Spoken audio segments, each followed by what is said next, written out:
اعوذ باللہ من الشیطان الرجیم، بسم اللہ الرحمن الرحیم۔ میں ہوں اظہر نیاز۔ پروگرام آج تاریخ کے آئینے میں 21 جنوری۔ یا اللہ تیرا شکر کہ تو نے آج کا دن دکھایا میرے مولا۔ ہمارے آج کے دن کو گزشتہ کل سے خوبصورت کر دینا اور ہمارے آنے والے دنوں کو آج کے دن سے زیادہ بابرکت اور رحمتوں والا کر دینا۔ یا اللہ ہم تیری ہی رحمت اور برکت کے طلبگار ہیں۔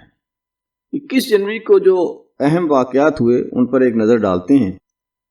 1774 سلطان عبد الحمید اول سلطنت عثمانیہ کے تخت پر بیٹھے۔ کچھ زلزلے کے واقعات ہیں۔ چین میں زلزلہ آیا، انڈونیشیا میں زلزلہ آیا۔ 1994 میں سیاسی اتحاد پاکستان میں پاکستان اسلامک فرنٹ تحلیل ہو گیا، اور 1979 میں سیارہ نیپچون نظام شمسی کا بیرونی سیارہ بنا۔ 1941 دوسری عالمی جنگ، آسٹریلیا اور مملکت متحدہ کی فوجوں میں برطانیہ کی فوجوں نے لیبیا کے شہر تبروک پر حملہ کیا۔ البانیہ نے جمہوریہ ہونے کا اعلان کیا 1925 میں، اور 1911 جنوب مشرقی فرانس میں پہلی مونتے کارلو ریلی کا آغاز ہوا۔ پیدائش دیکھیں جی تو پاکستان کے ممتاز شاعر، نقاد، معلم عرش صدیقی صاحب کا یوم ولادت ہے 21 جنوری 1927، اور وفات میں دیکھا جائے تو 21 جنوری 2006 کوسوو کے صدر ابراہیم روگو کا انتقال ہوا۔